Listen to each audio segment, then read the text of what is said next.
Good morning, good afternoon, good evening, everyone, wherever you are.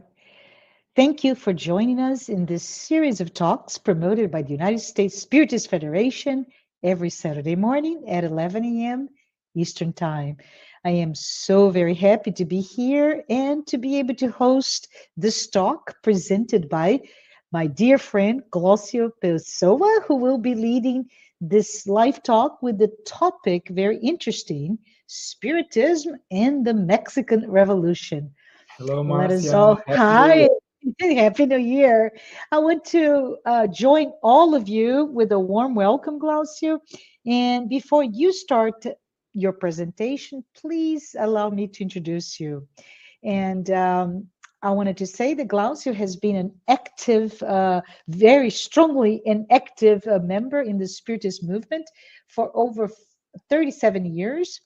He currently serves as the vice president of the Christian Spiritist community of Atlanta, and he has a special interest in Spiritist activities revolving around media, English translations, and music.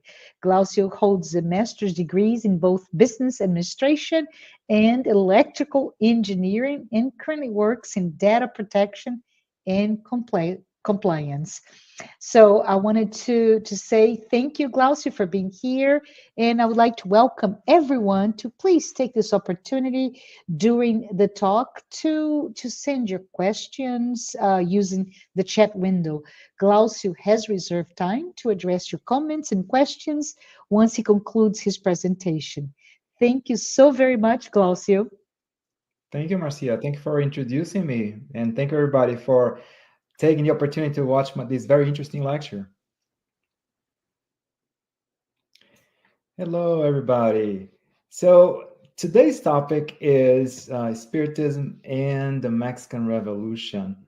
And it's quite interesting because not everybody knows a very important fact about the Mexican Revolution. And it is, of course, when we talk about the Mexican Revolution, the first thing that comes to mind are rebels, right? Rebels roaming around, wearing bandoliers. We think about Pancho Villa.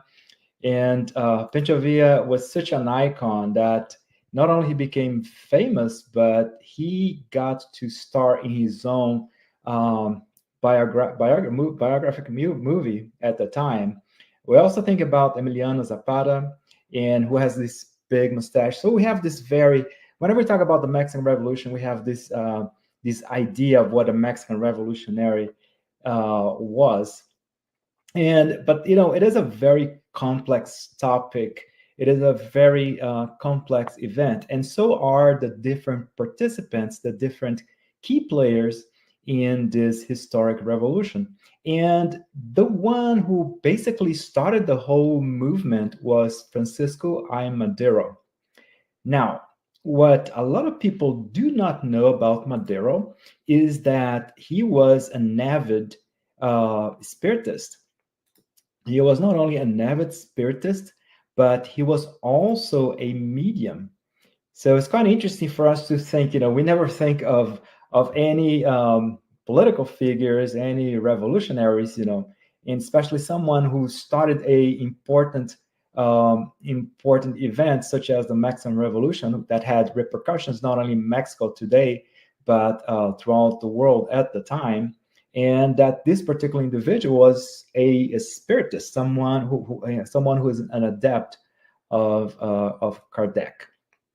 So before we get to that part of the story, so I would like to start with an introduction of the dawn of Spiritism in the U.S.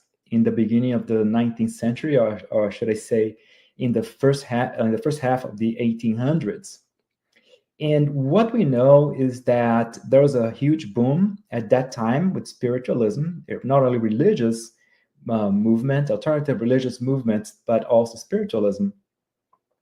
And we know that Emanuel Swedenborg, he was the father of spiritualism, even though he was not in the U.S. and it was before the 19th century. However, he brought several of the ideas that inspired spiritualism.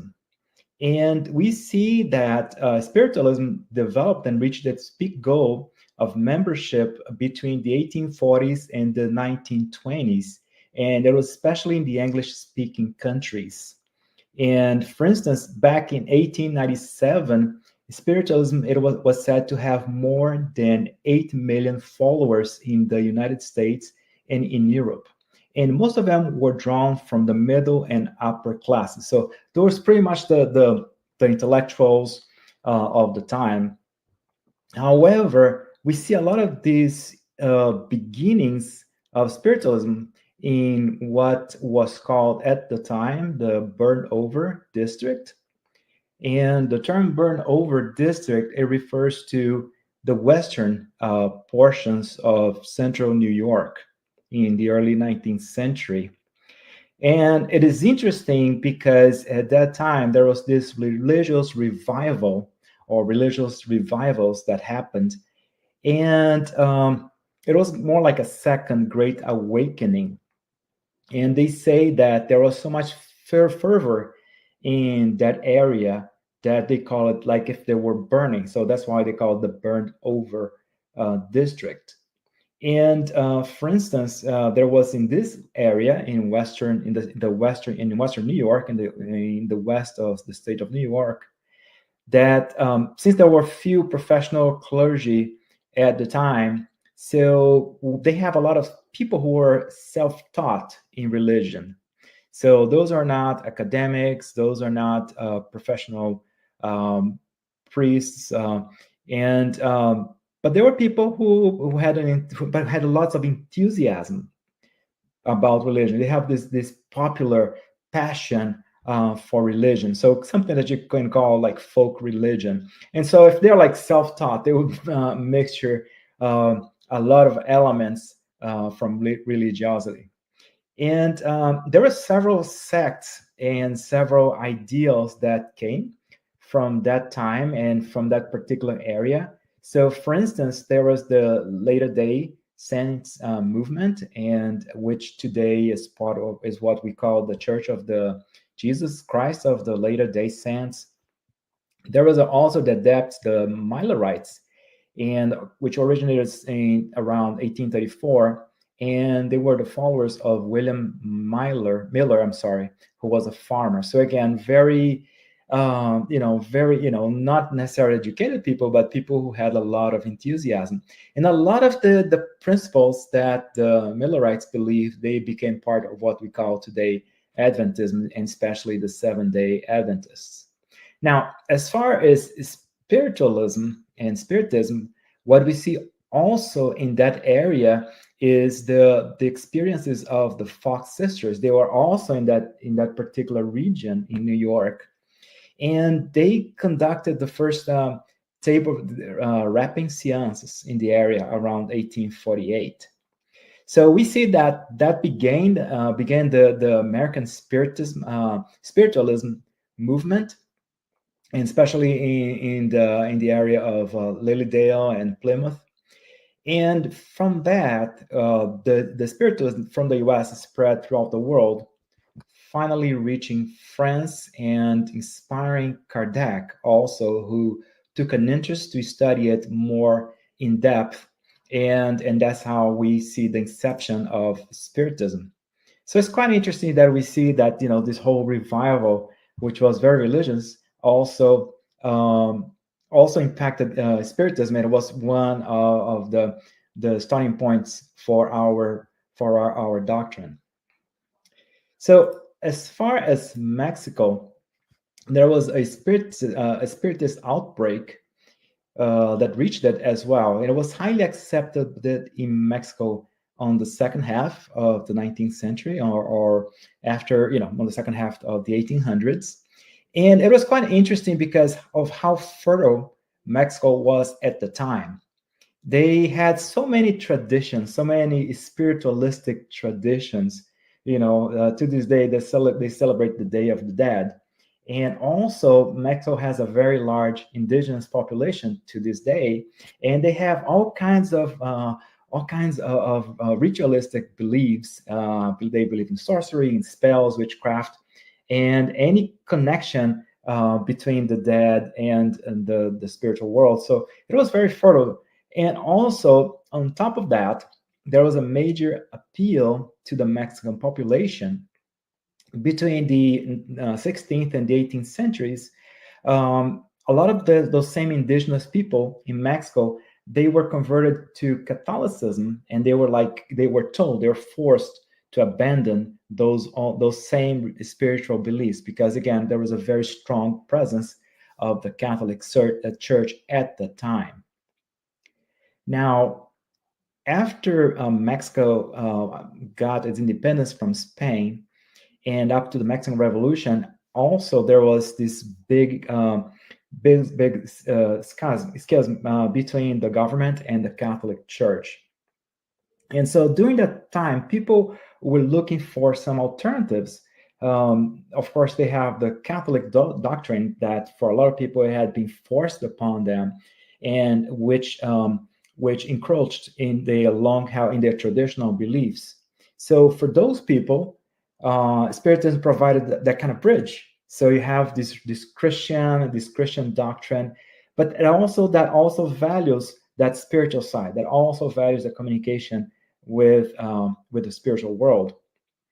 And people were eager to look for something that would still allow them to rely on those beliefs, but at the same time provide them the moral teachings and the Christian values.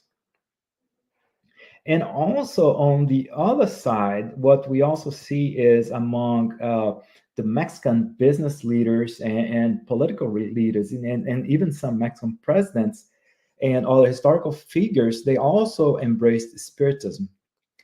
So even though Spiritism diverges from positivism, it provided a logical alternative to positivism. Of course, positivism is a system, is both a philosophical and you can say a religious system, and it was elaborated by Auguste Comte. And basically, as a philosophical system, it denies the validity of metaphysical speculations and maintains that all knowledge is, the repository of knowledge is human knowledge. As a religious system, positivism believes in the existence of a personal God, which is basically is humanity, and humanity is this great being. So positivism has a very material but also very pragmatic view. So again, for an intellectual that is looking for an alternative that is okay, still pragmatic, it's still logical, but it still has this connection with Christianity, it still has connection with moral values. Spiritism also provided this bridge. And again, amongst the most famous Spiritists was the former president, Francisco I. Madero. And an interesting thing is, as we're going to see shortly, is that Madero believed that the spirits guided him in this political career. So it's not that it's not that he believed, the spirits did indeed guide him in his decisions. So moving forward, before we get to the specifics of Francisco Madero, let's talk a little bit, very briefly, about the Mexican Revolution. And the background for the Mexican Revolution was a widespread dissatisfaction with the oligarchical policies of the president at the time. His name was Porfirio Diaz, and he was an autocrat. He had been president of Mexico for 30 years. And he had pretty much, had a policy that favored wealthy landowners and industrialists. So pretty much it was very elitist. And a lot of people were dissatisfied with that. And also, he had a policy, what you would call a carrot and stick kind of policy. So basically, he would favor those who would favor his regime and would punish harshly any kind of revolt, any kind of opposition. And he was famous for rigging elections. Nowadays, we talk about rigged elections, but at the time he he did rig his elections, and that's what allowed him to stay in power for so long. Back in 1908, so Diaz finally announced that he was going to welcome democratization of Mexico, and that he appeared to allow some competition. And he mentioned that he would not seek re-election in 1910.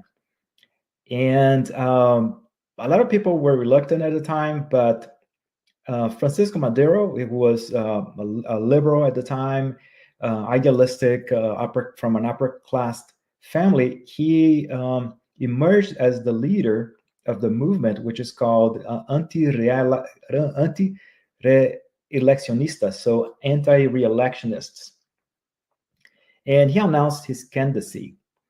And of course, when Porfirio Diaz mentioned that, okay, that then he changed his mind at some point. He changed his mind and said, okay, I told everybody that I was not going to run for re-election, but now I changed my mind. I am running for re-election.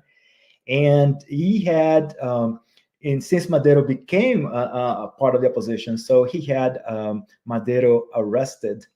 And again, he declared himself the winner after a mocked election in June of 1910. However, Madero was able to escape from prison at the time with the help of his family, especially from his father. Again, his father, he came from a wealthy family, and he escaped to San Antonio, to Texas. And it was in Texas that he published a plan for revolution. It was called Plan de San Luis Potosí. So it was pretty much the plan in which he was calling for the Mexican population to get arms and to revolt. And he did try to revolt, and the revolt was a failure at the time. However, it kindled the revolutionary hopes in many quarters of the country. And basically, you start to see then again, that's when we start to see some figures like Pancho Villa up north, who had these ragged armies and began, raiding the government garrisons. And in the south, we see Emiliano Zapata, who was waging a very difficult war, very difficult campaign against the local cacique. So a cacique was kind of like a rural political boss. And so it was until the spring of 1911 that finally the revolutionary forces, all these bands of makeshift revolutionaries, that's when they take Ciudad Juarez, and they forced Porfirio Diaz to resign. And at the time, they declared Madero as president. So that was, that's like the Mexican Revolution in 5 minutes for you. Again, I've oversimplified, and I have the second part as well. And an interesting aspect of the Mexican Revolution is that even though Madero was the leader, and even though people wanted him to be president, he did not accept it initially. He did call for elections, and was through that electoral process, it was through true suffrage that he was elected the president of the country. And that's why he is referred today as the apostle of democracy, because he decided to, okay, I know that I have so much support from revolutionaries, but I want to do the right thing. I want to do what the law calls for. And that's how I would like to be elected, and that's what happened. All right, so much for the Mexican Revolution. Let's focus back now on Francisco Madero. And who was Madero? So Madero was born in Parras de la Fuente in Coahuila in 1873. And an interesting aspect of his life is that he had a terrible loss when he was 3 years old. He actually had a twin brother, and due to a very unfortunate accident, very tragic, his brother died. And it's very interesting because the loss of his brother's name was Raul, so that pretty much haunted him for the rest of his life. Of course, coming from a wealthy family, he had a privileged education. And that education was not only in Mexico, but also in the US and in Paris. And his education, again, coming from a wealthy family, and his education was focused in business and economy. So at that time, initially, he was not a religious person. He was more of a positivist. And he did prioritize this very scientific view of the universe.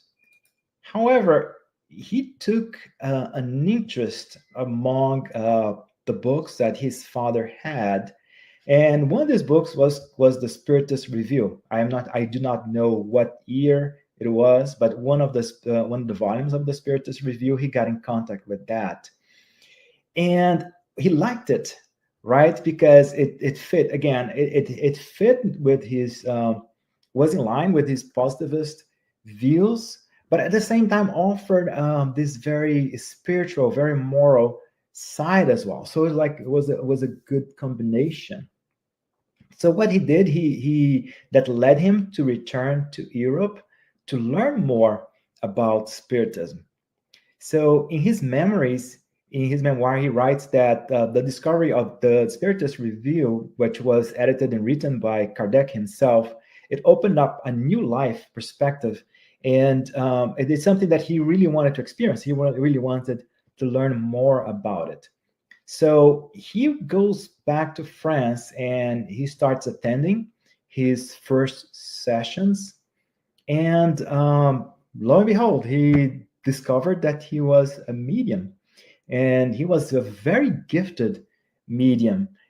He was a mechanical, he had mechanical psychography. So psychography is a mediumship that allows an individual to be the connection, to write messages from the spiritual world using written messages.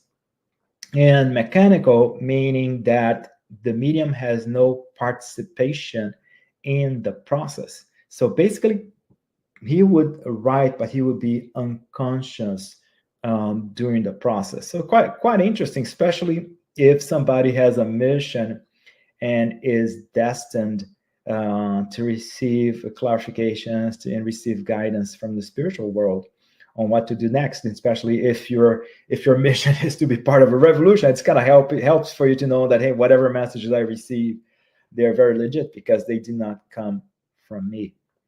So after he returned to Mexico, he began secretly hosting spiritist sessions and attending seances. So it's kind of also interesting that it is still like secret, because again, even though there are a lot of acceptance by intellectuals of Spiritism and spiritualism in general, but it was not something that was not well regarded by by everyone. And we're going to see that it does play, in a sense, that it does play in the hands of his adversaries at some point as well.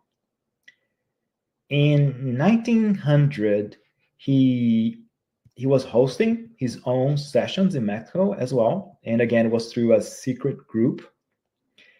And it was during one of these sessions that he had the first contact with his little brother, Raul. The same brother, his brother, who had passed away when he was 3 years old.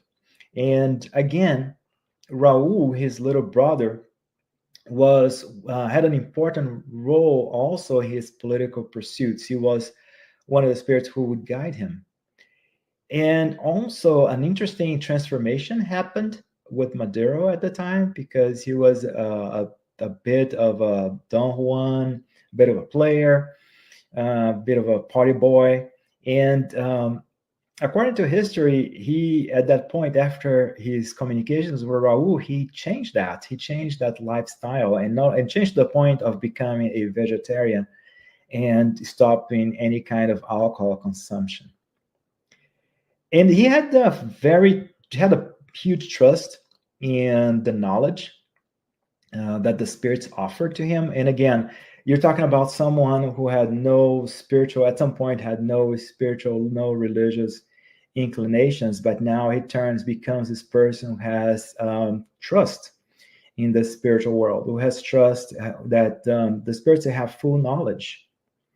And a very interesting point that he saw as well, based on the messages from the spirits, is that there was no room for inequality in the spiritual world.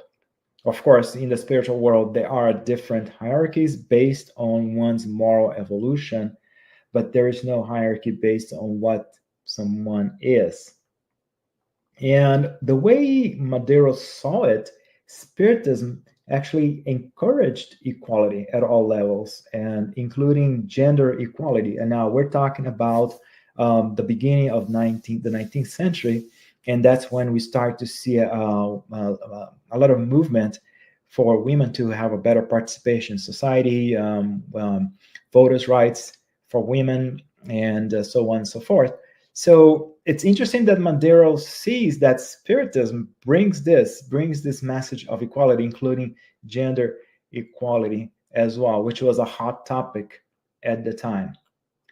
And also, this message resounds in Madero's political agenda as well. And that's when he starts to become eager to bring these ideas now to the earthly world.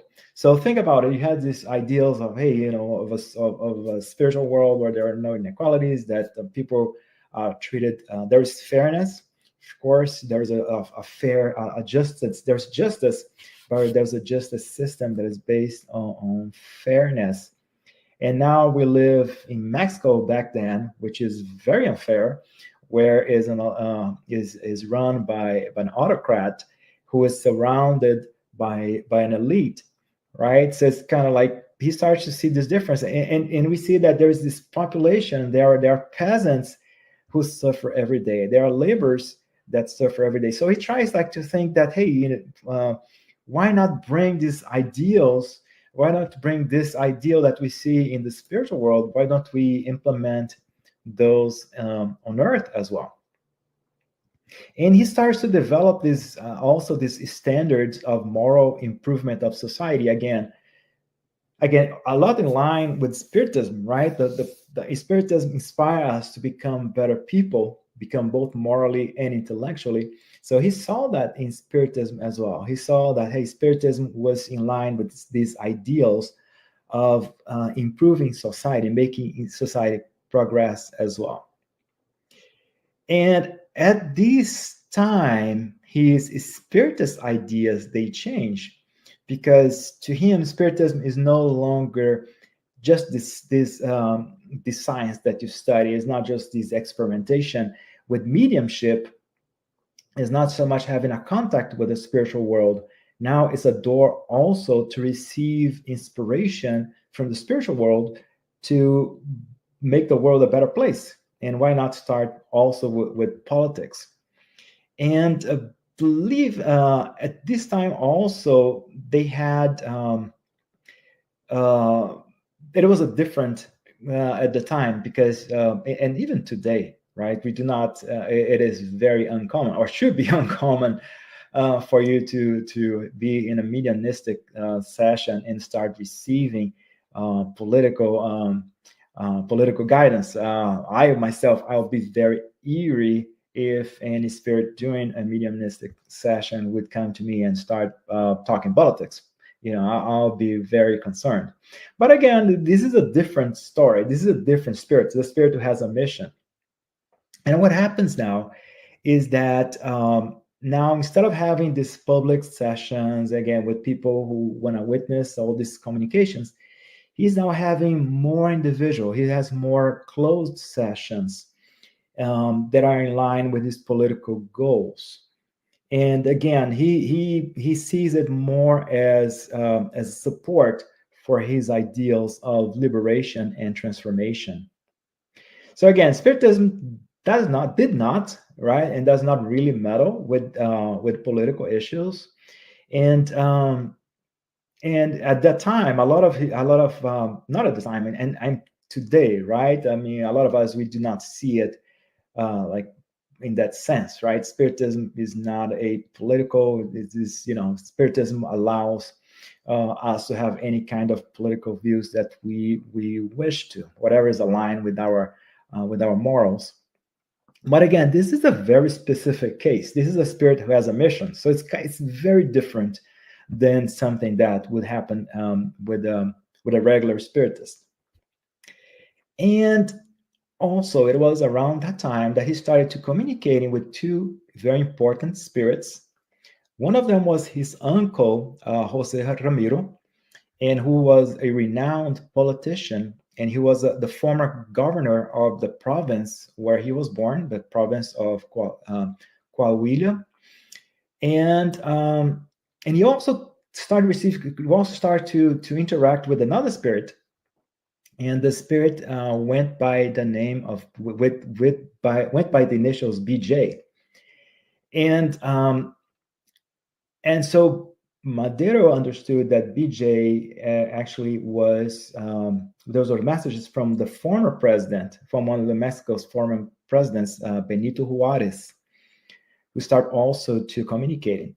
And so these two spirits, in their conversations with Madero, they helped him, these conversations, they helped him adopt ideals of implementing reform, ideals of improving their country, of implementing a commonwealth for all people, right? So it's not just for the elites, it's for everybody, so everybody can grow, which is, again, is in line, as far as that goes, it is in line with Spiritism, that tells us, again, the importance for us to grow, right? For society to grow as a whole. And in the law of society, for instance, it teaches us that whatever actions we take impact others. And whatever, so the improvement of the society as well, it happens with our interactions. That's how we evolve.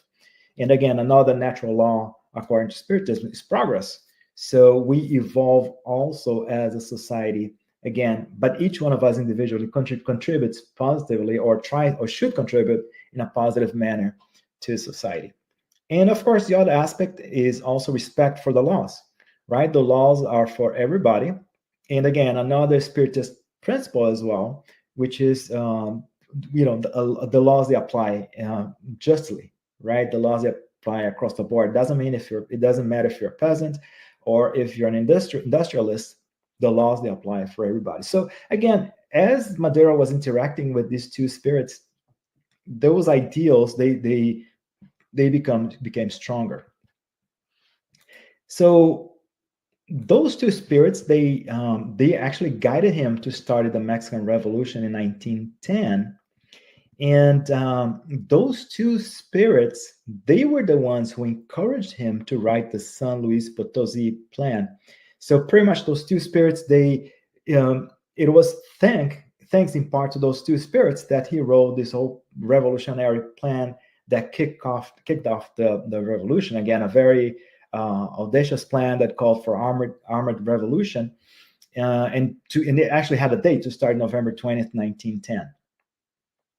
Jose Ramiro, his uncle, told Madero that he had been chosen to lead the transformation of the country. And again, this is a special scenario, right? We're talking again about a spirit who has a very specific mission. So he's receiving this guidance from the spiritual world. It has an impact that's quite different. Again, if I am in a spiritist session, mediumistic session, the spirit tells me, hey, you got to start a revolution, I'll have to think about it. First of all, I'm going to have to think, who is that spirit? Why is that spirit saying that to me? And what would make me a candidate to start a revolution? Again, in Madero's case, it's a very special case.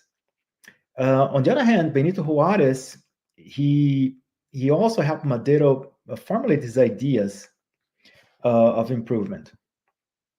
The San Luis Potosi plan, it called again for nullifying the fraudulent election where Porfirio Diaz won in 1910. It was asking for Madero to become a provisional president, and asked for a revolt to start in November 20th, 1910. Of course, again, the revolt did not work out. However, it did kick off the revolution. I'd like to share here a very interesting, this is very interesting. I'm not sure if it's able to. So I'd like to, if possible, would it be possible to zoom in on this particular image? If not, oh yeah, thank you very much. So as you can see here, this is the frontispiece and the title page of a copy of a Spanish translation of the book by Leon Denis, Après la mort, After Death, and translated from French. And it was sponsored by Francisco Madero. This is Francisco Madero's father and his son, Francisco I. Madero. So Madero and his father. So that this shows how involved Madero was at the time with Spiritism, and to the point of sponsoring translations of Spiritist works from French to Spanish. Some at the time, some other books had been translated already. The Spiritist book had been translated previously, and an interesting aspect about the Spiritist book is that it was read. It was a lot of intellectuals and some revolutionaries and leaders of the time. They got exposed to the Spiritist book. Another very famous revolutionary who was not a Spiritist, but who did get acquainted with Spiritism, was Jose Marti. Jose Marti, who is the Cuban revolutionary. Again, he was not, he has never been, historians have never been identified him as a Spiritist. However, it's known, and he did write reviews and comments about the Spiritist book. So we see here again, Spiritism doing its part in the 19th century and inspiring other folks as well at the time. He going back to Madero, he did write himself 2 books. One of them was La Sucesión Presidencial in 1910, the presidential succession in 1910. So this is a book again about, it was before when the fraudulent presidential election happened in 1910. So he wrote to basically arouse his people to free themselves from the domination of the Diaz administration. Was a very elitist and very autocratic administration, very autocratic presidency, and take advantage of the opportunity to vote in the elections for 1910. So this book is very well known. This is a very the presidential succession. Whenever you talk about Madero, everybody this is a book that everybody knows about. The second book that is not known that he wrote and who people do not know about is Manual Espírita por Bhima, the Spiritual Manual by Bhima.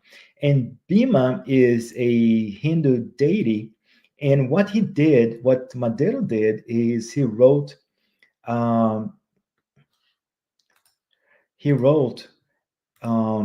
under a pen name Bhima, and which is this Hindu deity. And again, he being a famous businessman, famous politician, he wrote a Spiritist book with the pseudonym. And it is quite interesting because this book, it got translated only about 12 years ago by there's a very interesting biography of Madero, and that's where this book was part of it. And again, it's being Spanish until then.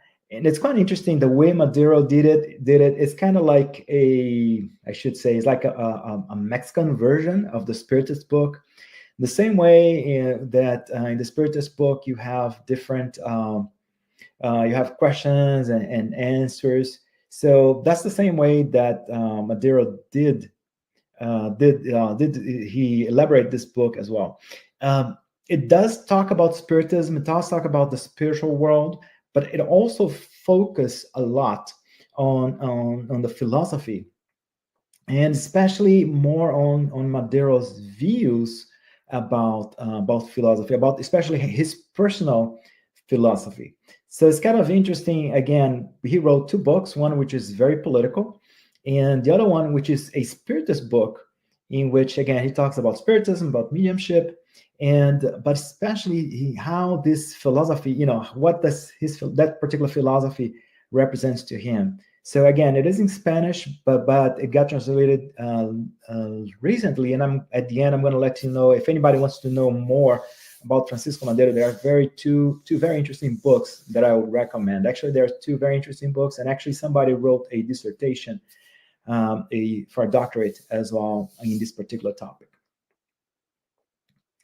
And again, this philosophy that that Madero had, which was based on Spiritism, Madero made it very clear that how Spiritism was important for him. He was a true believer, and he actually respected Benito Juárez's messages, all his instructions. Madero really took those as a guide from beyond the grave.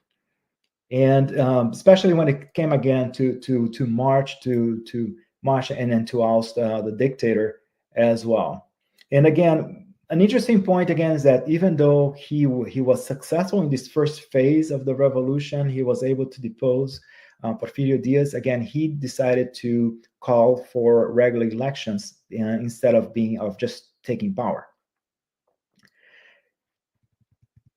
Now, here is the sad part of the story. As successful as Madero was as a revolutionary, he wasn't. His regime as a president did not work so well. He wasn't very effective as a chief executive, and as a result, he disappointed a lot of his followers. On one hand, he disappointed several of his followers, several of his revolutionaries, who wanted to see economic changes very quickly, right? But again, without fairness, in a country that has been under an autocracy for 30 years, now for you to see any kind of change, economic changes, and the same something also in the source of land reform, for instance, it is something that doesn't happen overnight. And that's what a lot of the revolutionaries expected at the time. On the other hand, he still had his adversaries. There were still the conservatives at the time. The conservatives at the time in Mexico. Some of the elite also were not supportive of him, and he was unable to gain those over either.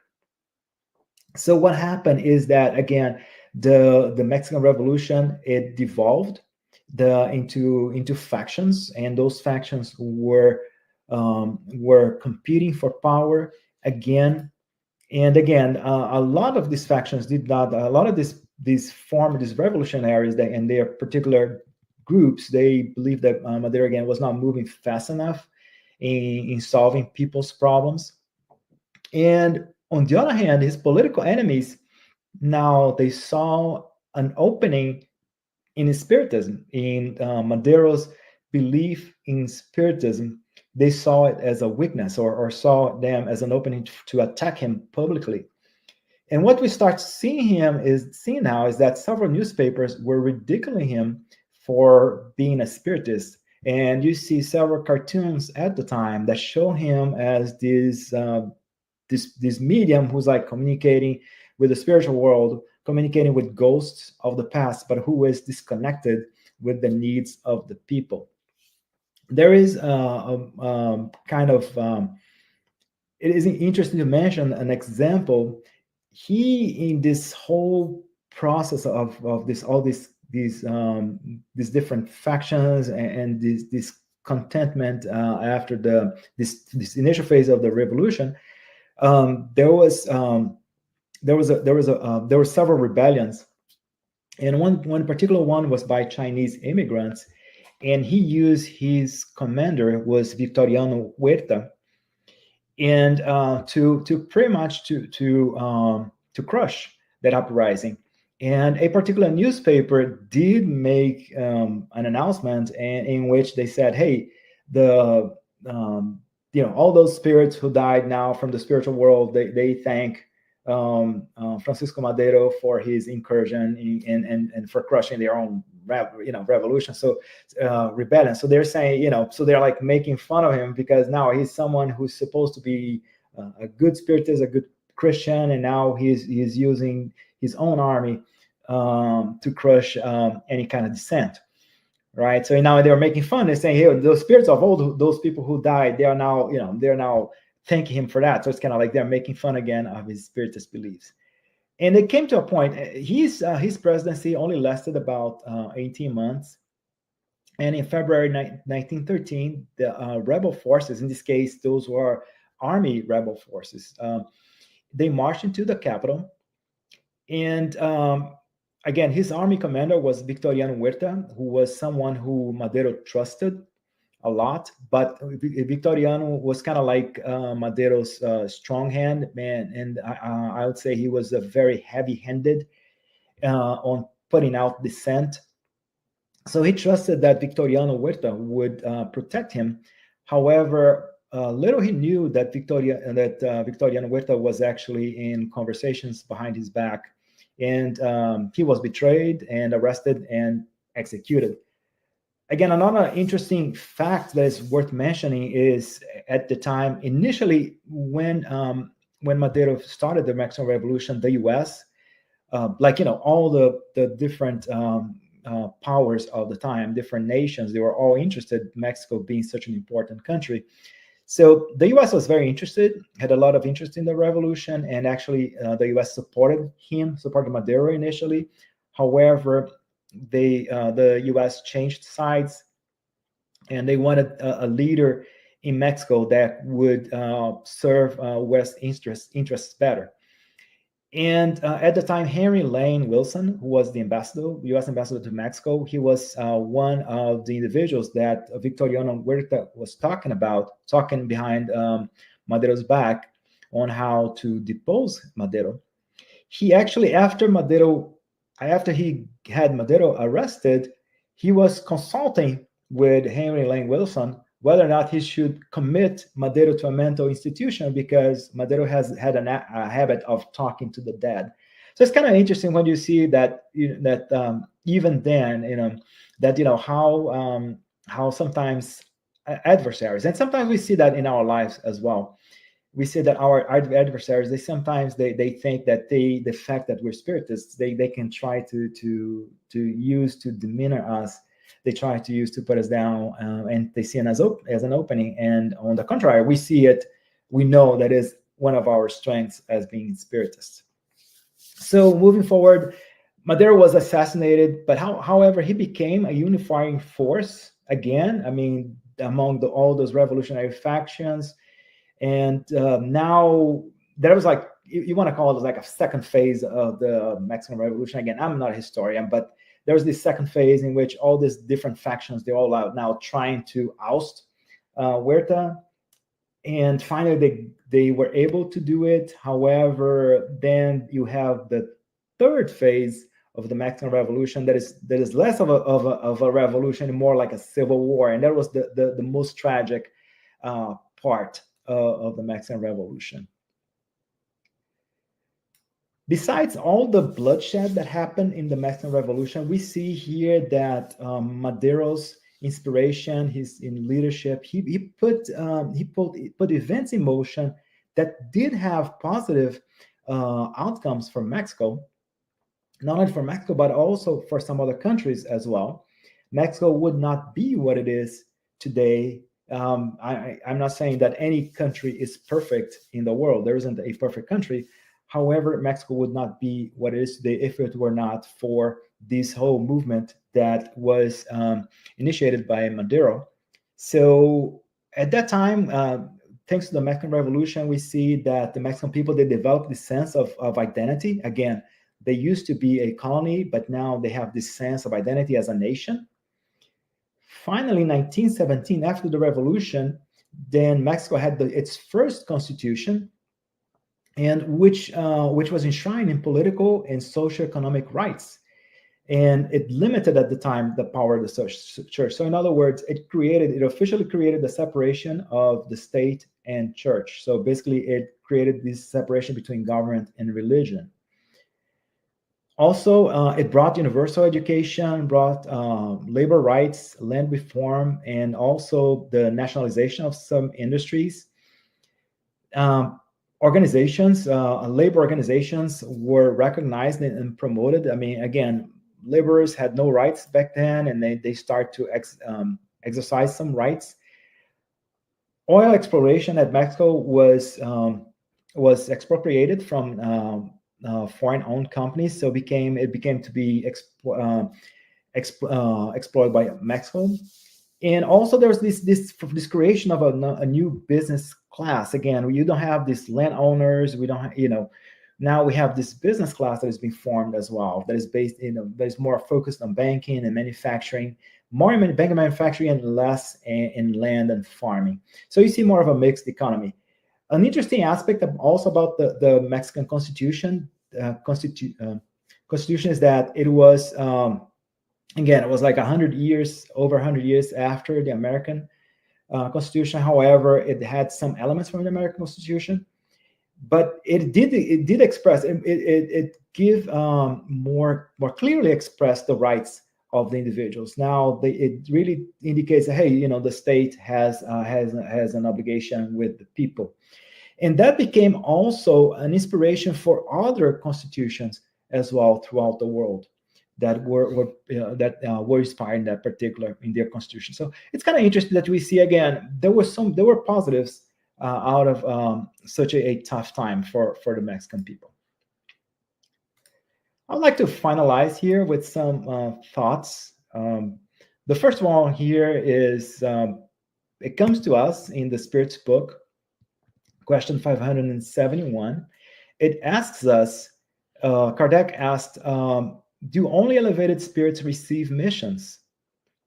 And what the spirits indicate to us is that the importance of a mission is always proportionate to the capacity and elevation of the spirit.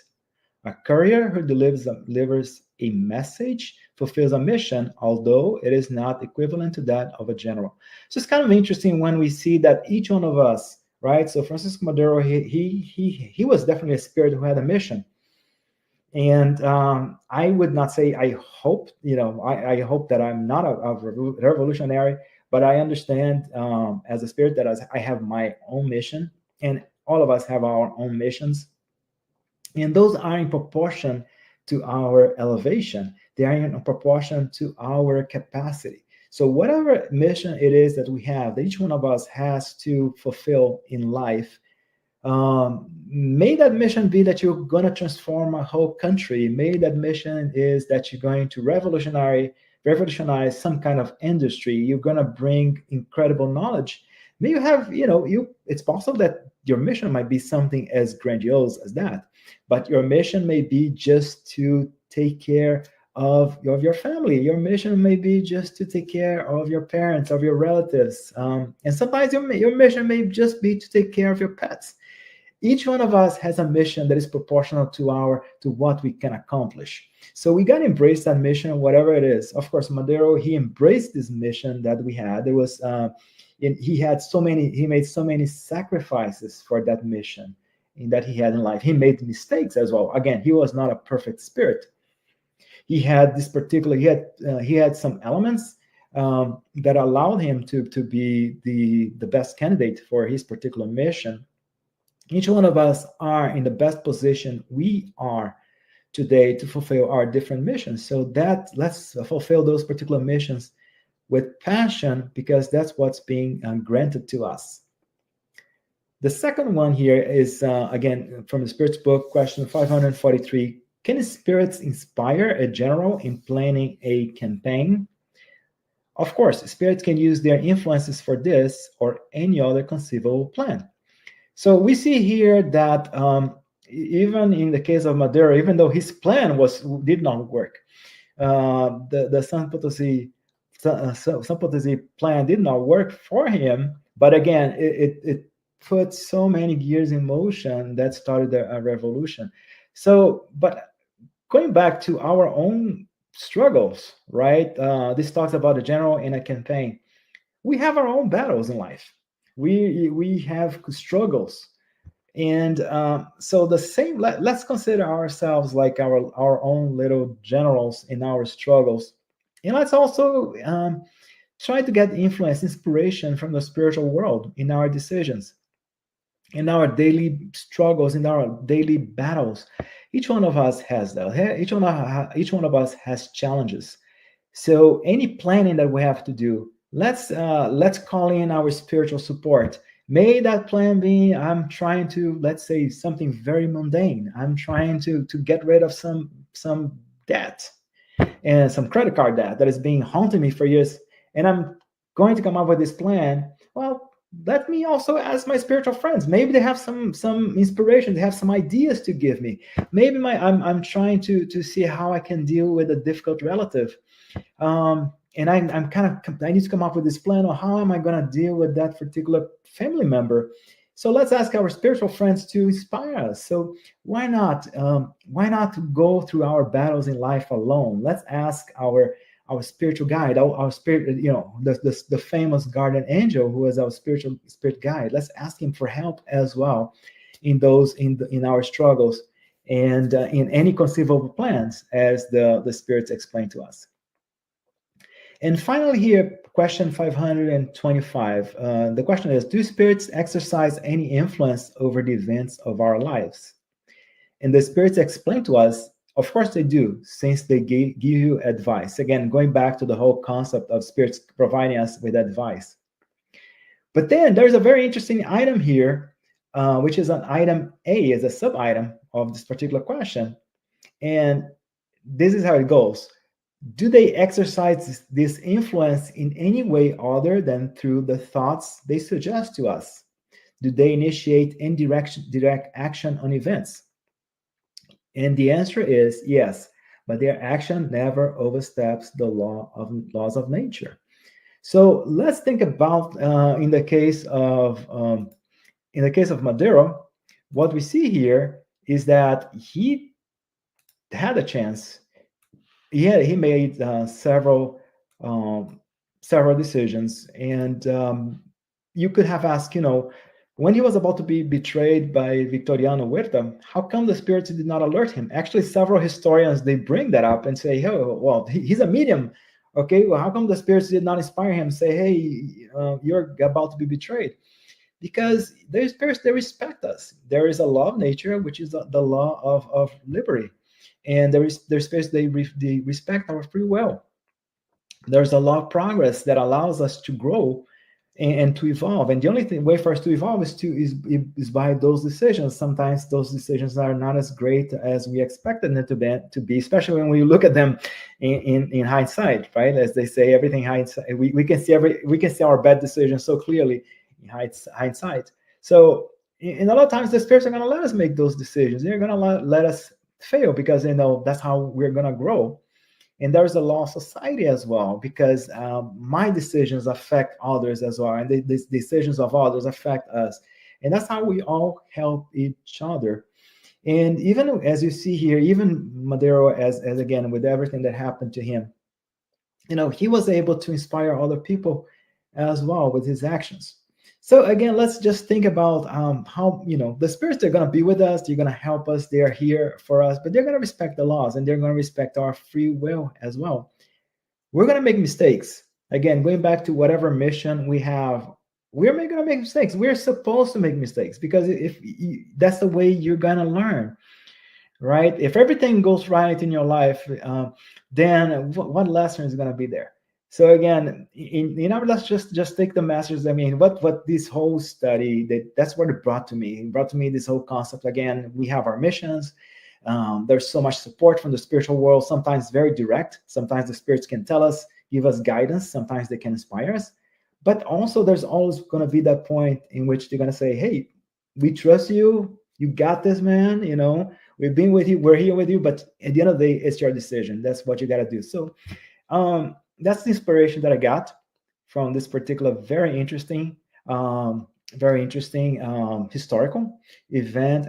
And it's also very interesting about this whole story is that, again, I'm a spiritist, and what you would expect is for spiritists to be talking about Francisco Madero, and how a spiritist was the one who initiated the Mexican Revolution. But the ones who are bringing this to us are actually historians, right? I mean, historians are telling spiritists that, hey, there was a spiritist who was a revolutionary who started one of the most important revolutions of the 20th century, right? So if you want to learn more about it, there's a very interesting book here, which is called Místico de la Libertad, Francisco I. Madero, and by Enrique Cross. It's in Spanish. I mean, it talks about the mystic of freedom. A very interesting book, again, which I had mentioned before. It's the one by C. Mayo.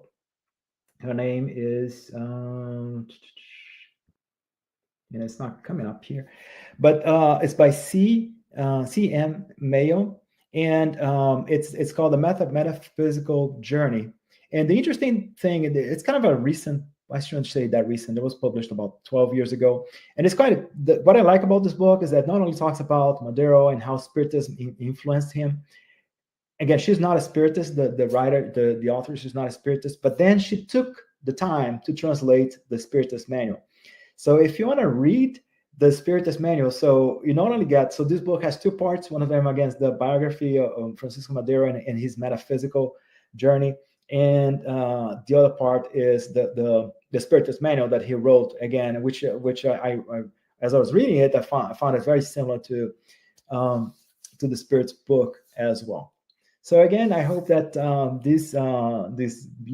this short biographical note inspires you as much as it inspired me. And even though we're not all revolutionaries, let's all keep moving forward with our little missions or big missions.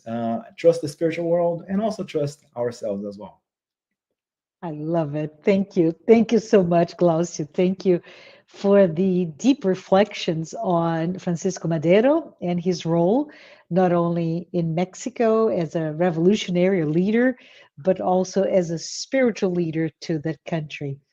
We have a few minutes here, so I'd like to invite all of you to stay with us. We will engage in a Q&A session, and we'll start shortly after I do a few announcements. So my first one, Glaucio, is that we do have a podcast-like series called Psychology and Spirituality, A Bridge to a Better Life, based on the works by Joanna de Angelis.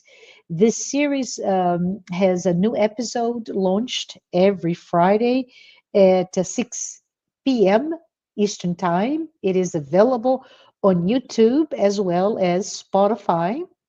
And the Psychology and Spirituality weekly talks are based on the works by Joanna de Angelis, and it offers a safe space to confront, compare, correlate, and expand spirituality concepts from a psychological lens, bringing insights, actionable tips, and real world advice to help you and I lead a better life. My second announcement is a really exciting one. The U.S. Spiritist Federation has launched a new Spiritist app. It is called Be My Hope. It is available now to be downloaded either through the App Store or Google Play. This brand new app offers uplifting content and a collection of videos, daily messages, audio materials, and more. Download it now. I have done that already. And I And have it my, too. yeah, very good. The third and final announcement is that on the screen, you'll be able to see a QR code. And if you want to help the U.S. Spiritist Federation produce more publications as well as promote Spiritism to everyone, scan the QR code on screen for your donation. We appreciate it. Now, Glaucio, I see there is a lot of questions. I don't know that we have time to go over all of them, so let's just go ahead and address a few of them. So the first one, it says, it is quite interesting to know that Madero was a medium and he initiated the Mexican Revolution with spiritual guidance. It reminds us of Joan of Arc, who was the defender of France 500 years earlier.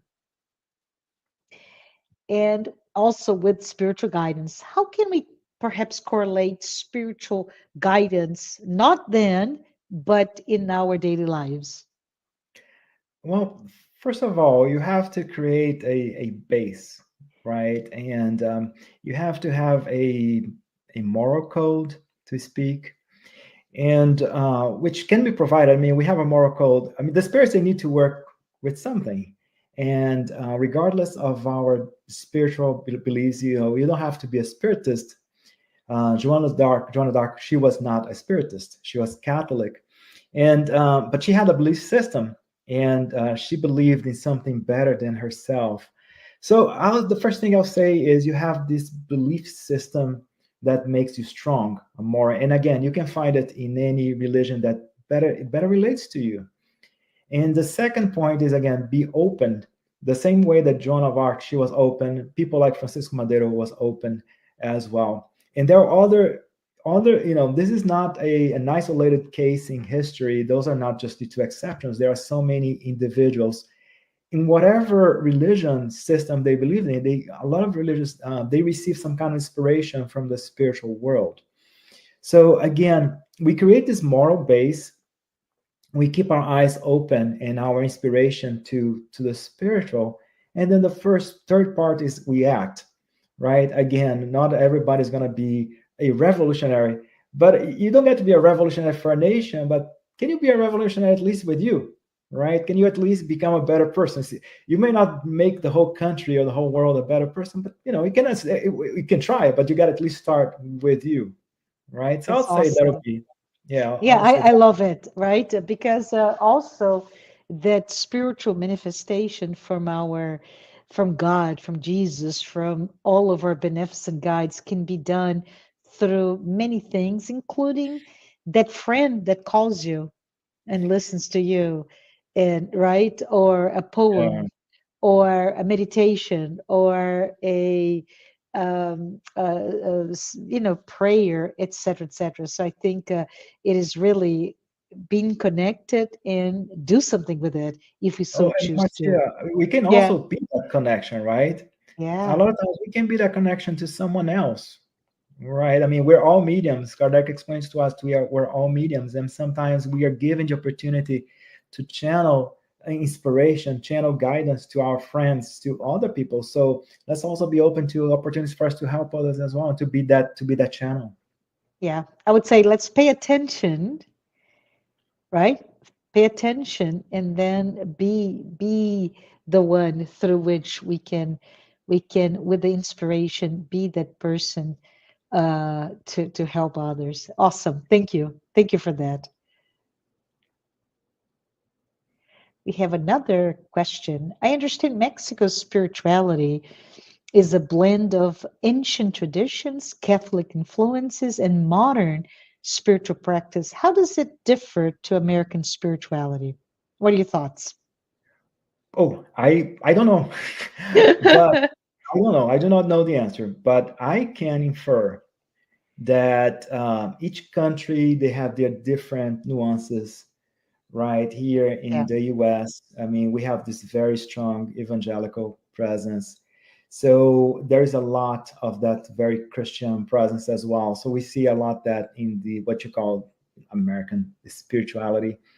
Um, and we see that even in spiritists here in the US as well. There is this a little bit of this influence, we would say, of this Christianity, a lot of the evangelical standpoint, especially for us who live around the Bible Belts. We're always in contact with our friends, evangelical friends. So we do take some of that, right? I'm not an expert, but again, Mexico had this tradition, had a tradition from the Indian population, which mix of Catholicism. So they had this idea of spirituality and this manifestation of them, and so it opened their minds for Spiritism. Now, I'm Brazilian, and in Brazil, we see a very strong presence of the Afro religions as well, and the connection that they had with their own deities, and as they brought Catholicism. So mhm, each country, there's this different, and also in each region of the country, you're going to see a difference as well on how it manifests itself. But again, the important thing is how, what do you do with that, right? Yeah. Sometimes I remember that I've been to different religions ceremonies, and I felt good. Sometimes you go to mass, and with friends. Of course, I'm Spiritist, but sometimes friends invite me to go to mass. I go to mass and I feel good.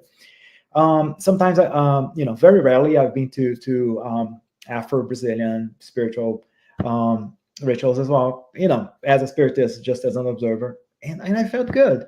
So it's all there's always this all this ritual. There's always the cultural element, but again, the bottom line is how people feel about it, right? Is what it's not so much how it's presented to you, but what you take it. Is it making you feel better or not?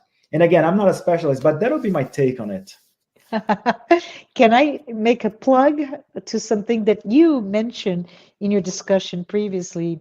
You mentioned, of course, the sponsorship of the translation of the After Death, the book by Leon Denis, and it is such an awesome book Yes, that it I is. invite anyone who's interested in piecing perhaps the spiritual, the birth of spiritual beliefs all the way from India to Egypt to Greece, so on and so forth, in that we in the Western society, we inherited all of those beliefs somehow filtered through through time and through our own expressions.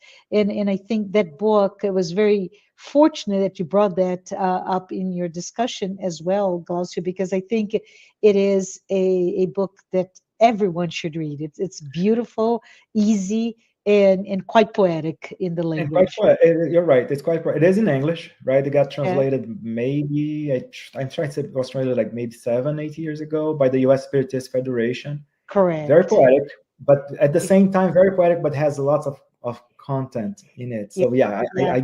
I think it's a very good plug. Thanks for bringing that up. And accessible, right? So for those of you who do not know, Leon Denis, who's self-educated, right? No formal education at all. He's very curious. He looks at the Spiritist book when he was, I believe, 18, and he just gets it. And he, maybe like Francisco Madero, right? He felt compelled to do something about it. So Leon Denis started speaking about Spiritism, and at some point he started to write about it. And this book specifically was with the emphasis to bring a simpler access to Spiritism to the people at the time. So I think it was super cool that you brought that up. But let's see if we have time for a couple of other questions. Sure.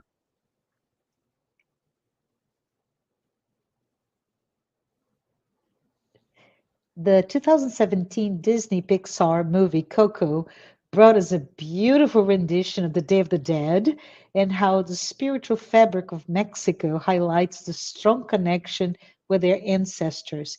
Can you tell us a little about the practice of invoking the dead for mediumistic messages? So I think the questions is more about what did Kardec in his book, the Medium's book, perhaps talk to us about those invocation that in the, this is my understanding of the question, in the movie it's beautifully done, right, where during the Day of the Dead, then all of us, if we were in Mexico, we would have that passageway to connect with our ancestors.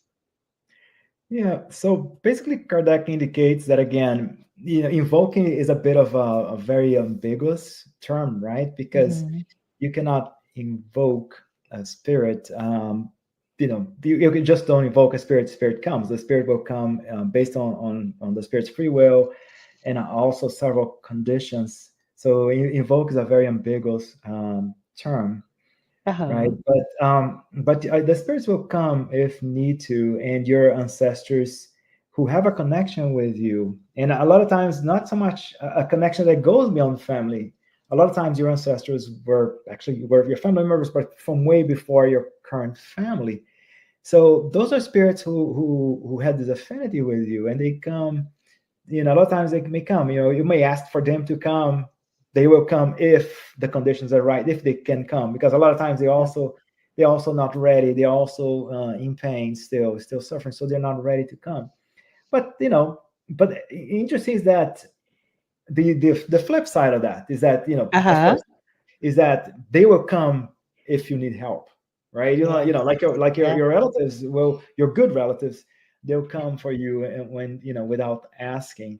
So there's this whole connection, and goes beyond, right? Kardec explains to us that our family goes beyond just our physical family, and other religions, they have the cult for the ancestors, which is important in a sense because those were the ones who were before you, and they represent that knowledge that is being brought to you. So you have this idea that your ancestors, they will be able to help you because they were here before, and whatever problems you're facing right now, they face those in a sense, right?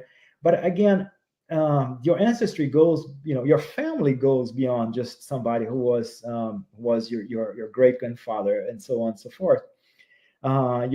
Because we've met so many people, we had so many, our love is not restricted, it is constricted to a family. Our love is expensive, expense.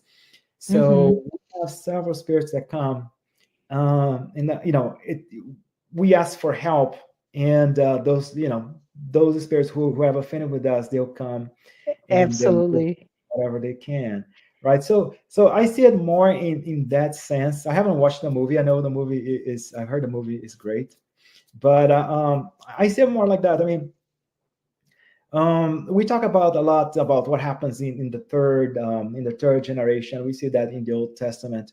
So a lot of Mm-hmm. times when you see it, that sometimes the third generation is me who is reincarnated. So the flip side is that I might be worshiping an ancestor, and not no criticism for religions who honor the ancestors. There is again this whole sense of wisdom, of that wisdom that is eternal, right? And but again, I may be worshiping my great grandfather, but not realize that, hey, I reincarnated already. But the important thing is that our spiritual family, they are always going to be, they will try to help. And that's why again that Kardec talks about in the gospel, it talks about the importance of prayer. Is not Yes. so much that we pray to just to just to help. It's not that God needs our prayer or the spiritual world needs our prayer to help. When we pray, we connect with the spiritual world, especially with the good spirits that are ready to help us. Yeah. So whenever I pray, and again, and no prayer goes wasted. I could be praying for an ancestor of mine, but then who cannot help me for whatever reason. But I'm going to open my door to so many other friends of mine, so many spirits. And an interesting thing also is that maybe I'm being a bit selfish when I say this, but when you help somebody, when you're good to somebody, you're making friends in the spiritual world. I mean, I sound like that book, How to Make Friends and Influence People, the spiritual version of How to Make Friends and Influence People. But whenever you help other people, you make friends from them in the spiritual world as well. And it's good to have friends. Life is very difficult. So, and again, this sounds a bit, maybe this doesn't come out right, but when you're helping people, you're making friends, not only in the spirit, material world, but in spiritual world. And again, in times of need, when I need some help, it might be that one of those friends of somebody, the spiritual guide of somebody that I helped before, will be the one who's the best suited to come and help me. And with gratitude, that spirit will come to help me with so much, with so much love. So that'll be my take on it. Yeah. Not I happen to have spent a couple of times actually the Day of the Dead in Mexico.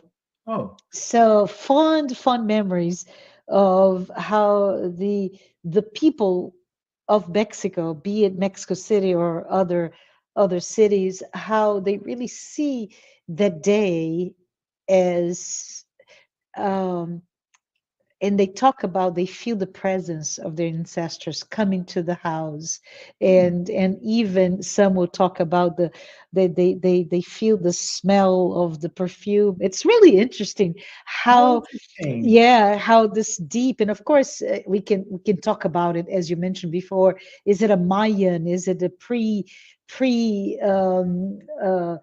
Christian? A tradition, et cetera, et cetera. We not the time. We don't have the time to go through this, but it's quite beautiful how that idea of communication between you in this material dimension and those who have affinity, be your ancestors or not, who have come or have gone before us, have returned to our spiritual home before us, how we can connect. And the fact is, it doesn't have to be on the Day of the Dead, as we all know, right? It can be every day. We can have those Right. connections. Yeah. Thank you, Glaucio. Yeah, very true. Thank you for that comment. So Um, this other one is: did Madero spread spiritism in Mexico, such as public talks, traveling around the country to disseminate the teachings, or did he just use the teachings to guide him on the revolution? so I did not see any indication that he was actually spreading Spiritism throughout the country.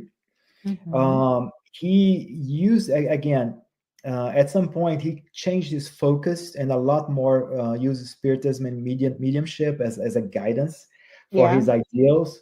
So yeah, from what I've read, that was more of his focus. But again, I think it's interesting when you see somebody who is spiritual. yeah, Think about it. Even his adversaries.